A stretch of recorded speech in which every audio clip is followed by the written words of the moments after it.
Hello students and welcome back to our YouTube channel Vidyam. मैं हूं Anshita Jindal, a graduate from Shriram college of commerce new Delhi and मैं तुम्हें already staffing का chapter अपने channel पे शुरू करवा चुकी हूं। स्टाफिंग तुम्हारे 12th बिजनेस स्टडीज का 6th chapter, one of the biggest, one of the most important chapter है, one of the very very difficult chapter है जिसमें लंबे लंबे प्रोसेस है जो याद होते नहीं है, पर मैं बेस्ट एक्रोनियम लेकर आई हूँ, सब कुछ तुम्हें यहाँ पे करवाने वाली हूँ ताकि तुम इजीएस्ट तरीके से पूरा चैप्टर याद कर सको। तो पिछली वीडियो में मैंने तुम्हें स्टाफिंग के बारे में पढ़ाया था, ठीक है। स्टाफिंग का जो प्रोसेस होता है उसके बारे में मैंने तुम्हें पढ़ाया था और स्टाफिंग का जो प्रोसेस था उसका एक बहुत अच्छा सा प्यारा सा एक्रोनियम भी मैंने तुम्हें याद करवाया था, ठीक है। आज इसके आगे रिक्रूटमेंट के बारे में पढ़ेंगे। अभी हमें रिक्रूटमेंट के बारे में पढ़ना है, अभी हमें सिलेक्शन के बारे में पढ़ना है, ट्रेनिंग एंड डेवलपमेंट के बारे में पढ़ना है। सब कुछ डिटेल में पढ़ाऊंगी, बेस्ट एक्रोनियम के साथ पढ़ाऊंगी, चाहे तुम्हारा स्टाफिंग का है चाहे सिलेक्शन का है, हर एक प्रोसेस बेस्ट एक्रोनियम के साथ करवाने वाली हूँ। तो जल्दी से जाके डिस्क्रिप्शन में सारी प्लेलिस्ट है, अकाउंट, सीखो, बिजनेस, सबको सेव कर लो, सबको फॉलो करो। हर टॉपिक, हर चैप्टर है हर प्लेलिस्ट में,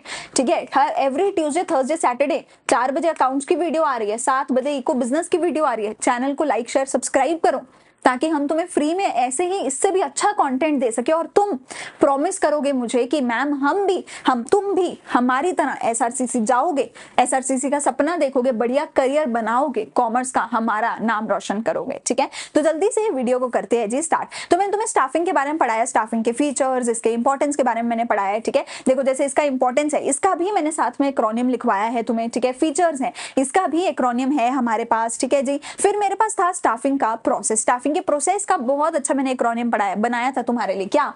एक रात से पहले तुम पढ़ाई पूरी करो, ठीक है। एक रात से पहले तुम पढ़ाई पूरी करो, इतना प्यारा अच्छा एक्रोनियम बनाया था। एंड इसका जवाब में तुम क्या बोलोगे? मैंने तुम्हें डांट दिया भाई, मेरे को नहीं पता कैसे करेगा, पर एक रात से पहले तुम पढ़ाई पूरी करो, ठीक है। अब तुम मुझे बदले में जवाब क्या दोगे? उसका एक्रोनियम है हमारा सिलेक्शन का प्रोसेस, ठीक है। तो बहुत टाइम लगा के, दिमाग लगा के मैंने एक्रोनियम्स बनाए हैं, प्लीज अच्छे से इनको याद कर लेना। तो स्टाफिंग का पूरा प्रोसेस हमने किया था। आज हम बात करेंगे अपने रिक्रूटमेंट के बारे में, ठीक है जी। ये सारे जो नोट्स है टेलीग्राम चैनल पे आपको मिल जाएंगे। रिक्रूटमेंट के बारे में आज हम बात करेंगे। देखो स्टाफिंग में हम क्या करते हैं, A to Z human beings, employees के रिगार्डिंग कुछ भी करना है, A to Z सब कुछ स्टाफिंग में होता है, ठीक है। अब इसके अंदर सबसे पहले क्या करना होता है कि हमें लोगों को इनवाइट करना होता है, लोगों को बताना होता है। देखो किसी को सपना नहीं आएगा कि आज जोमेटो में वैकेंसी है और जोमेटो में हायरिंग हो रही है, किसी को सपना नहीं आएगा।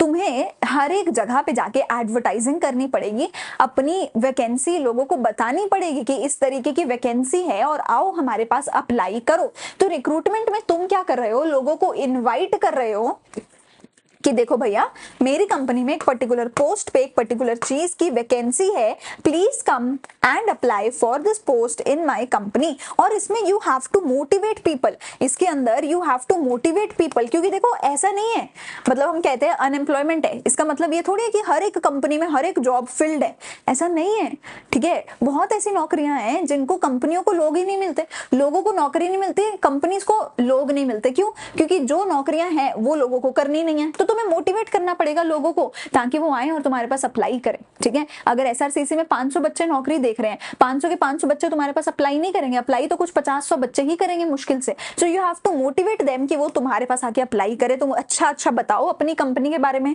जॉब के बारे में, अच्छे पैसे दो तो लोग मोटिवेट होंगे, अप्लाई करेंगे। देखो मैं ये नहीं कह रही कि जितने लोगों ने अप्लाई किया तुमने सबको सिलेक्ट कर लिया, सब लोग काम करने आ गए, नहीं। कुछ लोग अप्लाई करेंगे और उसके बाद लोग तुम्हें छोड़ देंगे, कुछ लोगों को कंपनी बाहर कर देगी। अभी तो मैं सिर्फ इतना कह रही हूँ रिक्रूटमेंट में कि तुम्हें सिर्फ इनवाइट करना है, वो कोई आए या ना आए, सिलेक्ट हो, ट्रेन हो, रिजेक्ट हो, वो बाद की बात है। अभी तुम सिर्फ इनवाइट कर रहे हो कि please come and apply for this vacancy in my company and you are motivating people to come and apply in your company, that's it, बात खत्म, टाटा बाय बाय, ठीक है। कि हमें बस मोटिवेट करना है। तो रिक्रूटमेंट में क्या है? Process of searching and motivating the candidate to apply for job in an organization by using internal and external sources, और ये एक पॉजिटिव स्टेप है। तो रिक्रूटमेंट में तुम क्या करते हो? इंटरनल सोर्सेज का यूज करते हो, एक्सटर्नल सोर्सेज का यूज करते हो, और इन सब सोर्सेज को यूज करके लोगों को मोटिवेट करते हो कि please come to my company, apply to my company. And ये एक पॉजिटिव स्टेप है। पॉजिटिव स्टेप मतलब कि यहाँ पर तुम इन्वाइट कर रहे हो, यहाँ पर एप्लीकेशंस बढ़ती जा रही है। 10 ने अप्लाई किया, 20 ने अप्लाई कर दिया, 100 ने अप्लाई कर दिया, 1000 ने अप्लाई कर दिया। आ रहे हैं और ज्यादा लोग आ रहे हैं। This is a positive step. जब तुम लोगों को रिजेक्ट करते हो तो क्या होता है कि 1000 लोगों ने अप्लाई किया था, 500 लोगों को पहले स्टेज में रिजेक्ट कर दिया, ठीक है, 500 बचे, ठीक है, फिर 300 बचे, तुमने दूसरे स्टेज में 200 लोगों को रिजेक्ट कर दिया, फिर 100 ही बचे, फिर उसमें से भी 50 ही बचे। तो ये सिलेक्शन का प्रोसेस जो होता है वो नेगेटिव होता है, क्योंकि तुम लोगों को रिजेक्ट करते जा रहे हो और लोग कम होते जा रहे हैं। पर रिक्रूटमेंट का प्रोसेस जो है वो पॉजिटिव होता है कि पहले 50 लोगों ने अप्लाई किया, फिर 100 ने कर दिया, 300 ने कर दिया, 500 ने, 1000 ने कर दिया। तो यहाँ पे तुम इन्वाइट कर रहे हो, एप्लीकेशन बढ़ती जा रही है, तो पॉजिटिव है, ठीक है जी। This is a positive step. और इसमें बस तुम ढूंढ रहे हो लोगों को और मोटिवेट कर रहे हो कि आओ काम करो। अब रिक्रूटमेंट के 2 सोर्स हो सकते हैं, या तो इंटरनल या तो एक्सटर्नल। तो इंटरनल सोर्स में तुम क्या करते हो, तुम अपनी कंपनी के विद इन ही, अपनी कंपनी के अंदर ही, विद इन द कंपनी ही किसी को बोलते हो कि भैया आओ मेरे पास अप्लाई करो इस पर्टिकुलर जॉब पोजीशन पे। मतलब एचआर डिपार्टमेंट में खाली हुई है अगर कोई पोजीशन, तो तुम बाकी सारे डिपार्टमेंट्स को बता दोगे कि भैया अगर किसी को अपनी पोजीशन एचआर में ट्रांसफर करवानी है तुम करवा सकते हो। तुम अगर तुम्हारा सीनियर लेवल पे कोई पोजीशन खाली हो गया तो पूरी कंपनी को पता चल जाएगा कि ये सीनियर लेवल की पोजीशन खाली है, तो क्यों ना मैं भी जाके इंटरव्यू दे दूं और मैं सीनियर बन जाऊं, मेरा प्रमोशन हो जाए। तो तुम अगर अपनी कंपनी के विद इन ही किसी को चूज कर लेते हो, रिक्रूट कर लेते हो, तो वो सोर्स कौन सा हो जाएगा, इंटरनल। पर अगर तुम आउटसाइड द कंपनी जाके लोगों को बोलते हो कि मेरी कंपनी में आओ और मेरी कंपनी में आके अप्लाई करो, तो उसको एक्सटर्नल सोर्स ऑफ रिक्रूटमेंट बोला जाता है, ठीक है। सबसे पहले देखते हैं कि इंटरनल सोर्स ऑफ रिक्रूटमेंट कौन कौन से होते हैं। इंटरनल सोर्सेज बहुत कम होते हैं, एक्सटर्नल सोर्सेज बहुत ज्यादा होने वाले हैं। तो इंटरनल सोर्सेज में सबसे पहला आता है मेरे पास ट्रांसफर। ट्रांसफर क्या होता है, हॉरिजॉन्टल शिफ्टिंग होती है। हॉरिजॉन्टल मतलब ऐसे ऑन द सेम लेवल, ठीक है। वर्टिकल क्या होता है, ऐसे कि तुम पहले जूनियर थे, फिर तुम मिडिल लेवल पे आ गए, फिर तुम टॉप लेवल पे चले गए, तो ये तो प्रमोशन हुई ना, इसकी बात नहीं कर रहे। हम बात कर रहे हैं कि तुम एचआर डिपार्टमेंट से सेल्स में चले गए, सेल्स डिपार्टमेंट से तुम अकाउंटिंग के डिपार्टमेंट में चले गए, अकाउंटिंग के डिपार्टमेंट से तुम प्रोडक्ट मैनेजमेंट के डिपार्टमेंट में चले गए, फिर तुम ऑपरेशंस के डिपार्टमेंट में चले गए, ठीक है। मैं कह रही हूँ तुम सेम लेवल पे घूम रहे हो अलग अलग डिपार्टमेंट्स में। तुम जूनियर यहाँ भी थे, जूनियर यहाँ भी हो, जूनियर जूनियर जूनियर, पर अलग अलग अगर डिपार्टमेंट में घूम रहे हो तो उसको ट्रांसफर बोला जाता है। हॉरिजॉन्टल शिफ्टिंग है, सेम लेवल पे सेम जॉब पे बस एक डिपार्टमेंट से दूसरे में जा रहे हो, तुम्हारी रिस्पॉन्सिबिलिटी में, तुम्हारे स्टेटस में, तुम्हारी सैलरी में चेंजेस नहीं होने वाले हैं। दूसरा क्या आएगा, प्रमोशन। तो ये चीज है प्रमोशन कि तुम मिडिल लेवल, जूनियर लेवल से मिडिल लेवल फिर टॉप लेवल पे जा रहे हो। इसमें तुम क्या कर रहे हो जी, वर्टिकल शिफ्टिंग कर रहे हो किसी भी एम्प्लॉय की एक हायर पोजीशन पे। अब जब वो हायर पोजीशन पे जाएगा तो रिस्पॉन्सिबिलिटी भी बढ़ेगी, स्टेटस भी बढ़ेगा, पेमेंट भी बढ़ेगा, सब कुछ बढ़ेगा, ठीक है। मोटिवेशन भी बढ़ेगी, ठीक है, लॉयल्टी भी बढ़ेगी, सेटिस्फैक्शन लेवल भी बढ़ेगा। तो जब भी तुम किसी को प्रमोट कर रहे हो, वर्टिकल शिफ्टिंग कर रहे हो, वो भी तुम्हारे इंटरनल सोर्स में ही आएगी, क्योंकि तुम बाहर तो कहीं गए नहीं ना, अंदर से ही किसी को नीचे से ऊपर बुला लिया, ऊपर से और ऊपर बुला लिया, इससे उधर, इधर से उधर बुला लिया। तो जब अंदर ही सारा खेल चलता है उसको इंटरनल सोर्स ऑफ रिक्रूटमेंट बोलते हैं। इंटरनल सोर्स के एडवांटेजेस क्या है, simplifies the process of selection. चलो एक एक करके सारे पढ़ते हैं। एडवांटेजेस का एक्रोनियम क्या है कि जो इंटरनल सोर्स ऑफ रिक्रूटमेंट है वो क्या है, it is safer source of recruitment. Internal source of recruitment क्या है, सेफर सोर्स ऑफ रिक्रूटमेंट है, ठीक है। तो चलो सबके बारे में एक एक करके डिटेल में पढ़ते हैं। एफ से मेरे पास है फैसिलिटेट्स मोटिवेशन। देखो जब भी एम्प्लॉइज ना तुम जूनियर लेवल से मिडिल लेवल पे लेकर गए हो तो मोटिवेट होते हैं एम्प्लॉइज। क्यों, क्योंकि मुझे पता है कि ना एक सीनियर लेवल पोजीशन खाली हुई थी, उसमें से हम ही चारों को पूछा गया, आज चारों में से मेरा कोई दूसरा बंदा चला गया तो शायद कल को मेरे भी तो चांसेस है ना सीनियर लेवल पे जाने में। पर सोचो अगर सीनियर लेवल पे पोजीशन खाली हुई, अंदर वालों को पूछा ही नहीं गया, बाहर से किसी को ले आए और बोला आजा भाई तू इनका सीनियर बन जा, हम सबको कितना गुस्सा चढ़ेगा कि भाई मेरे को पूछ लेते, मैं भी तो इतना अच्छा काम कर रहा था, मुझे प्रमोशन नहीं दिया, बाहर से किसी को ले आए। तो जब भी तुम अंदर ही अंदर प्रमोशन वगैरह करते हो तो अंदर वाले लोग बहुत ज्यादा मोटिवेट होते हैं, ठीक है।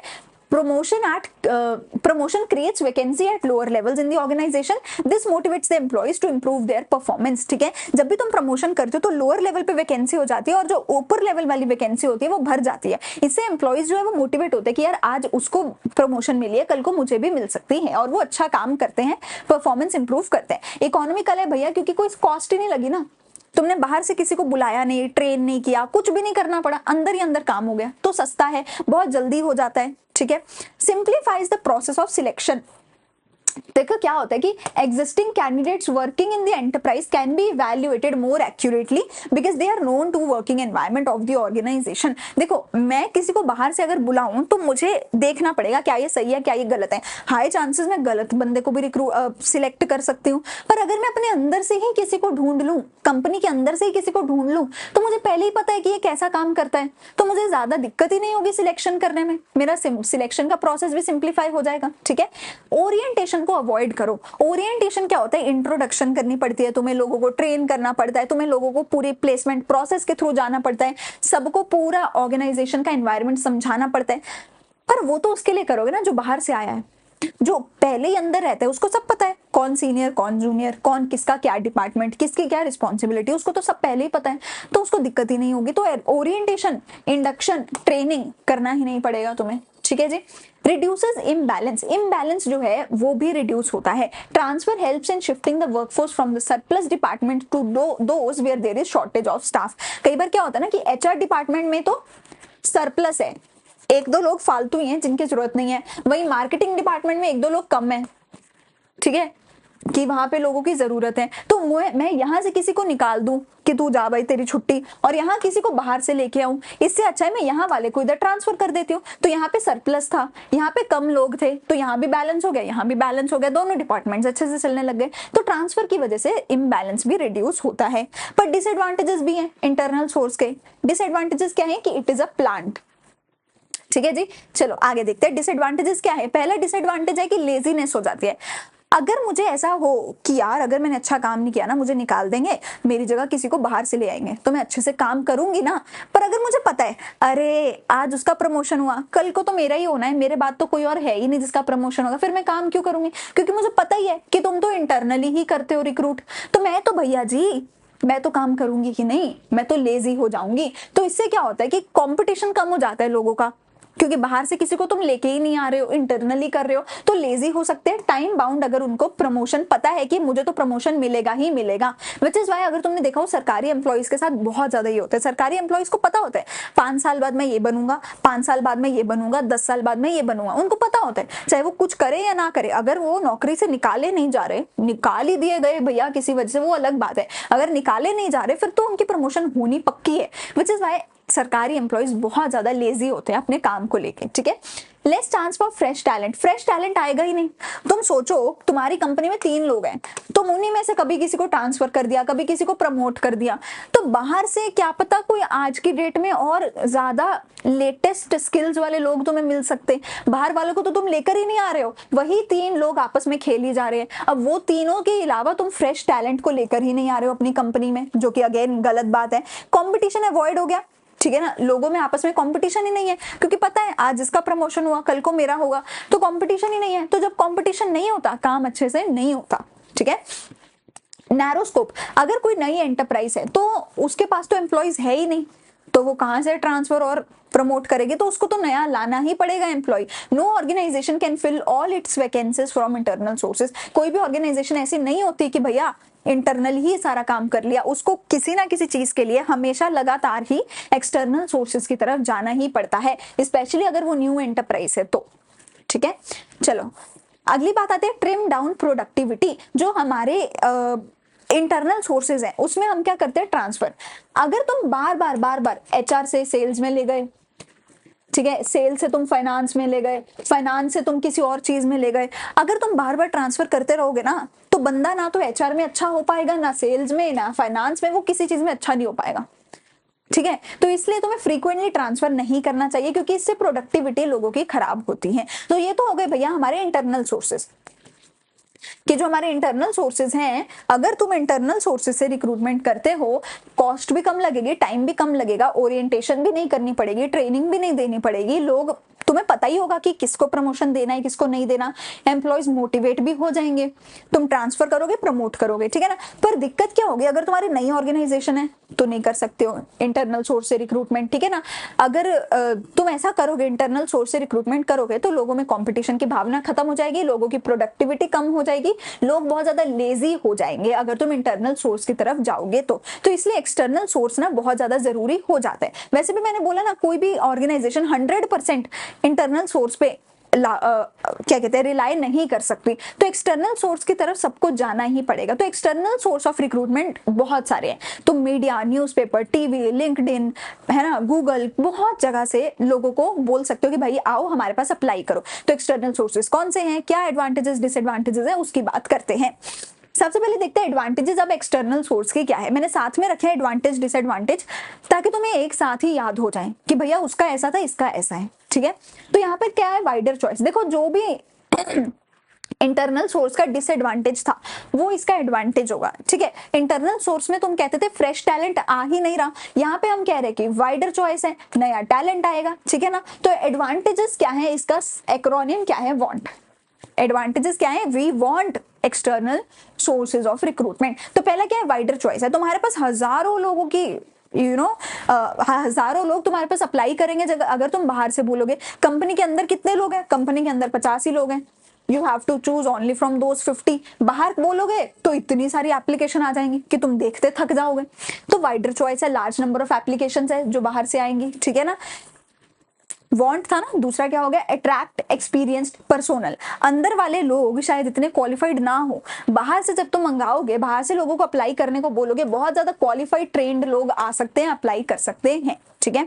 न्यू टैलेंट, नया फ्रेश टैलेंट आएगा जो कि इंटरनल सोर्स में नहीं आ रहा था। अब वो फ्रेश टैलेंट बाहर से आएगा, तुम्हारी कंपनी में अप्लाई करेगा, शायद वो फ्रेश टैलेंट तुम्हारी कंपनी से ज्यादा बेहतर हो। अच्छा, एक चीज ये भी होती है कि अगर ना, जैसे बहुत बार ये होता है ना कि हम तो अपने बच्चे को रोज ही देखते हैं, हमें पता ही नहीं चलता हमारे बच्चे में कुछ कमी थी, पर जब कोई रिश्तेदार आता है, रिश्तेदार आके बताते हैं अरे ये तो मोटा हो गया, है ना। हम अंदर अंदर हैं, हमें दिख ही नहीं रहा है ये मोटा हुआ है, क्योंकि हमें तो रोज रोज देखने की आदत है। तो जब कोई बाहर से नया ओपिनियन आता है ना, तो वो कुछ नया हमें हमारे बारे में ही सिखा जाता है, जो हमें खुद को देखने की आदत ही नहीं होती है। तो फ्रेश टैलेंट जब आता है ना, तो काफी अच्छे नए पर्सपेक्टिव लेके आता है, ठीक है। टॉप परफॉर्मेंस, ठीक है, जहां पर तुम क्या कर रहे हो, जब तुम आउटसाइडर्स के साथ compete कर रहे हो, तो तुम्हारे एम्प्लॉइज लेजी नहीं होंगे, उनका परफॉर्मेंस खराब नहीं होगा, ठीक है। कंपटीशन ज्यादा होगा, तो उनमें एक कंपेटिटिवनेस बनी रहेगी, वो हार्डवर्क करेंगे अपनी परफॉर्मेंस को इंप्रूव करने के लिए और प्रमोशन पाने के लिए। पर डिसएडवांटेजेस क्या है, disadvantages, external source also lead to certain disadvantages. क्या क्या डिसएडवांटेजेस है, बहुत लेंथी प्रोसेस है। एप्लीकेशन मंगवाओगे, रिक्रूटमेंट करोगे, है ना, एप्लीकेशन मंगवा रहे हो, फिर सिलेक्शन करोगे, फिर इंडक्शन करोगे, ट्रेनिंग करोगे, डेवलपमेंट करोगे, बहुत लंबा प्रोसेस है, बहुत मुश्किल है, बहुत कॉस्टली है, बहुत टाइम कंज्यूमिंग है, ठीक है, बहुत मुश्किल है।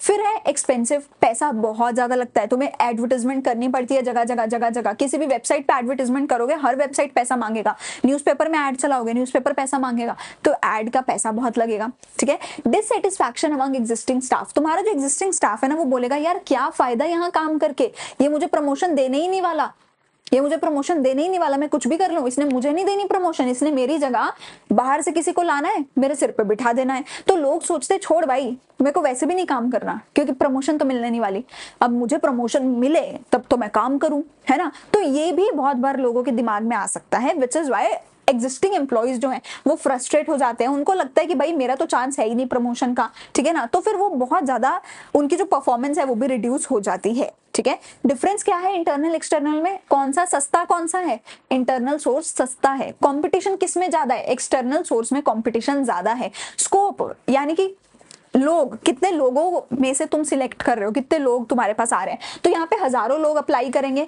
यहाँ पे कुछ एक लोग ही होंगे, इसका स्कोप छोटा है। फ्रेश टैलेंट इसमें आएगा, इंटरनल में फ्रेश टैलेंट नहीं आएगा। मोटिवेशन, इंटरनल में मोटिवेशन होने वाली है, एक्सटर्नल में मोटिवेशन नहीं होने वाली है। तो ये पूरे का पूरा डिफरेंस है, ठीक है। टेलीग्राम पे सारे नोट्स आपको मिल जाएंगे, फिर भी आप ये देख सकते हो, डिफरेंस स्क्रीनशॉट लेना चाहो तो ले सकते हो। इंटरनल एक्सटर्नल सोर्स के क्या डिफरेंस है, आई विल ऑल्सो सजेस्ट आप प्लीज एडवांटेजेस डिसएडवांटेजेस याद कर लो, उसके बेसिस पर ही ये सारे डिफरेंसेस बने हुए हैं, ठीक है। अब एक्सटर्नल सोर्स में मेरे पास बहुत सारे सोर्सेज आते हैं, इन सबको एक एक करके पढ़ते हैं एक्सटर्नल सोर्स ऑफ रिक्रूटमेंट को। तो पहला तो आता है डायरेक्ट रिक्रूटमेंट। डायरेक्ट रिक्रूटमेंट का मतलब होता है कि तुम अपने कंपनी के, फैक्ट्री के, दुकान के गेट के बाहर लिख दो रिक्वायर्ड सेल्समैन, होता है ना, दुकानों के बाहर लिखा होता है required boy, required girl, required salesman, required this, required accountant, तो तुम अपने गेट पे लगा देते हो। अब लोग आते जाते गुजरते हुए लोग देखेंगे, जिसको अप्लाई करना होगा वो गेट खोलेगा, तुम्हारे अंदर आएगा और बोलेगा आपको सेल्समैन चाहिए, मैं हूं ना, मैं वेला हूं, मैं करता हूं काम तुम्हारा।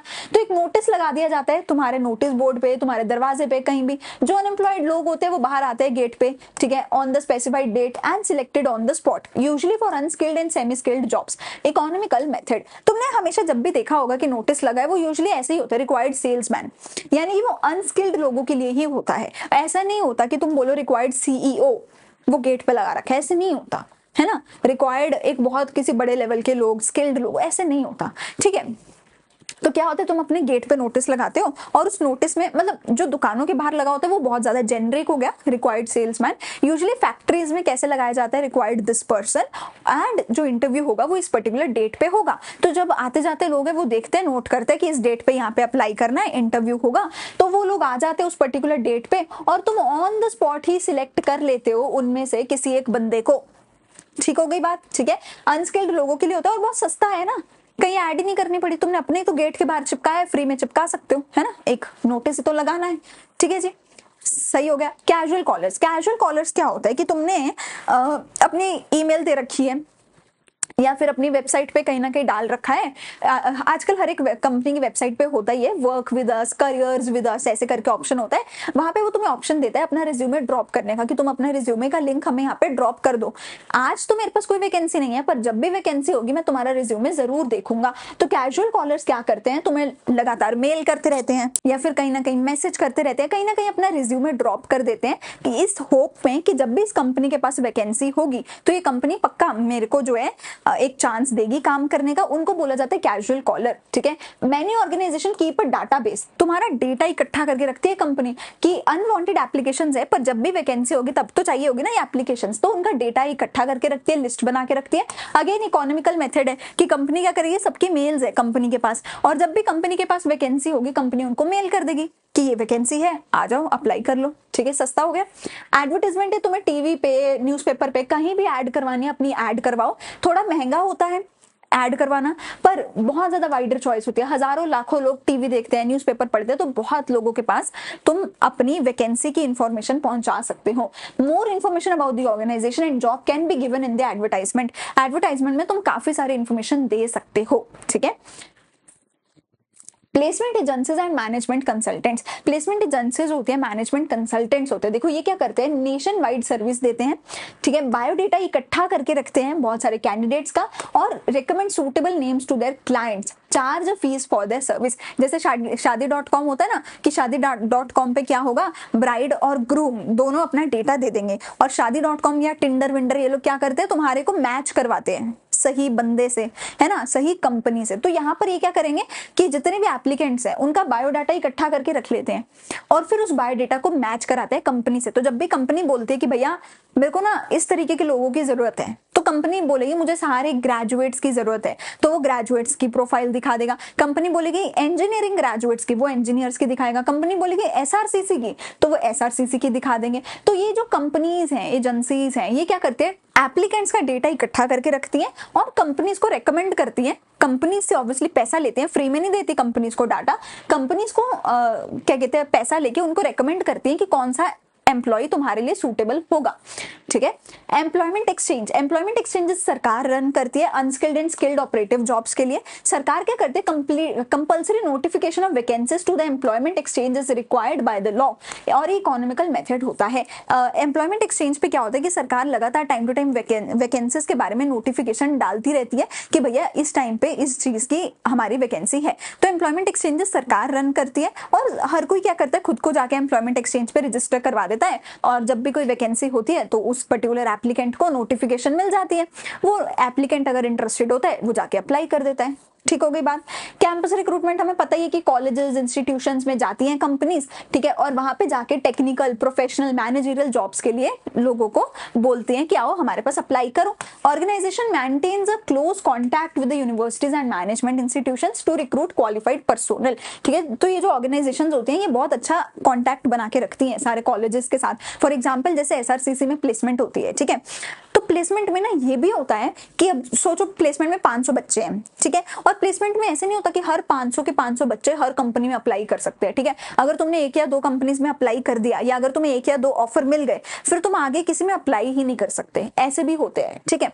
तो कंपनीज ना स्पेशल एसआरसीसी या फिर कॉलेजेस को पैसा देती हैं या स्पेशल उनको मतलब कुछ ना कुछ देती हैं और ये कहते हैं कि सबसे पहले तुम्हारे कैंपस पे मेरी कंपनी आएगी, सबसे पहले मैं बच्चों को ऑफर दूंगी और मेरे बाद कोई दूसरी कंपनी आके ऑफर देगी। क्यों?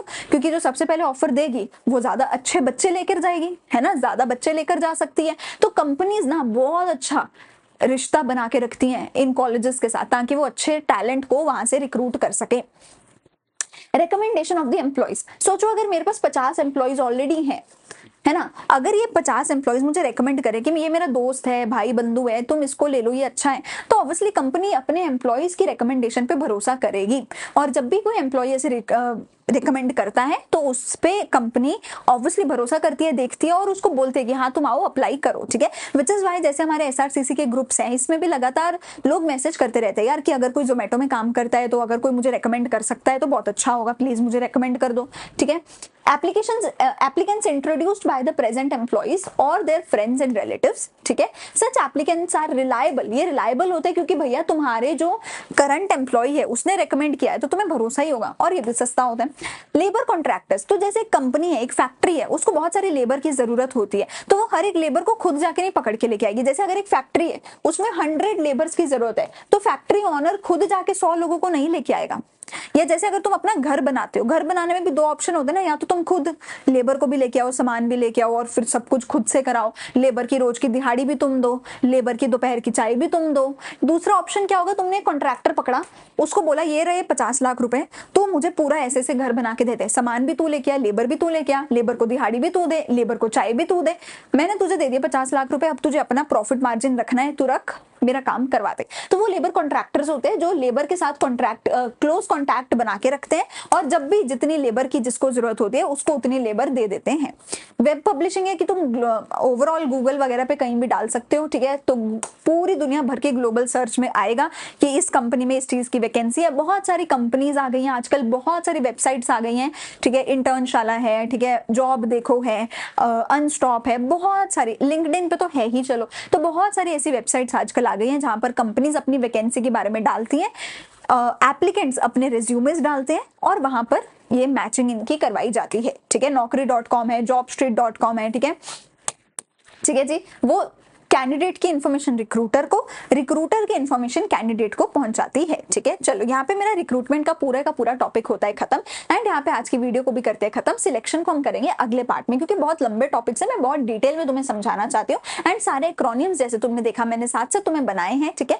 तो अगर वीडियो अच्छी लगे प्लीज लाइक शेयर सब्सक्राइब जरूर कर दो। कोई भी डाउट है तो टाइम स्टैम्प के साथ कॉमेंट सेक्शन में पूछ सकते हो। हम मिलते हैं अगली वीडियो में।